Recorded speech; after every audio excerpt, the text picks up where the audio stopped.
So as we just spoke about, you did some amazing work with Death Row Records. I have to ask you, like, what was it like working under that label and for Suge Knight? Oh, wow.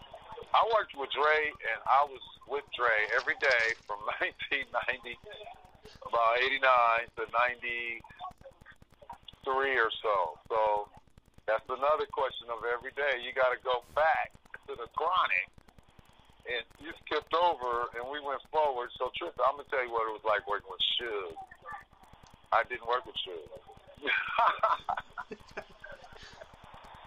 So there was like a thing with Death Row. So I'm going to tell you something that only people who know who worked there. Here comes a scoop. It was factions at Death Row, not blood and Crip related. They were different in what they did. For instance, Suge had his crew, Dre had his crew. We would be in the studio making records. Suge would go do what they did, and then they had the Dog Pound who did what they did. So we were like kind of three different independent nation states, like the New World Order, or really the One World Order because it ain't new anymore. So these three independent states tend to co-join and do stuff together, and we all under contract. But I was with Dre every day. I saw Suge maybe 20% of the time I was with Death Row. 19% of it was uncomfortable. 1% of it was fun, and a lot of fun, and he was a great guy. Like, if you don't want me asking, like, I don't want to ask anything controversial, but if you don't want me asking, even you can refrain from this question if you don't want to answer it. But like, when you said 19% was uncomfortable, like, why was it uncomfortable? Because Suge Knight was the kind of character where, let me tell you, see, it's not always uncomfortable for me. Let me just put it that way. I wasn't no gangster or anything like that, but I possessed some skills that, like, for instance, I'll tell you a quick story. So I had Suge and Jimmy Iovine. They were sweating us for the Chronic album.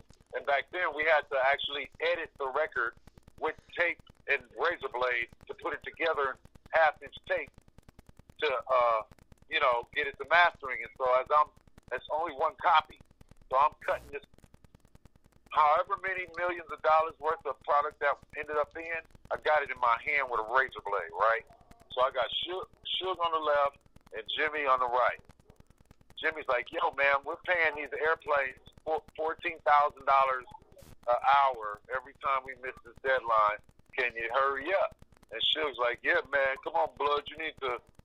And I was like, look, Suge, you want me to do this right, or you just want me to do it? Because I can just do it. Y'all can stand here and rush me if you want, but I'm going to do, I make stuff, this is going to be forever. So you want me to do it right, bro? You need to, y'all need to just leave. Dre used to laugh because I would calmly say, look, man, or you guys can do it. Because what I was doing was quite difficult. So they tend to say, man, go ahead, man. That's why I always kind of get a rap. I'm more like Spock.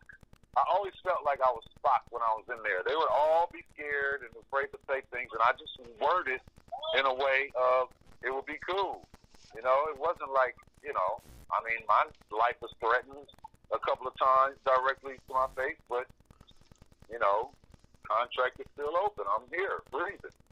So, hey, 25 years later, it's like, because that's not what this is about. It's about the music and the legacy, and all that bully shit is for the birds.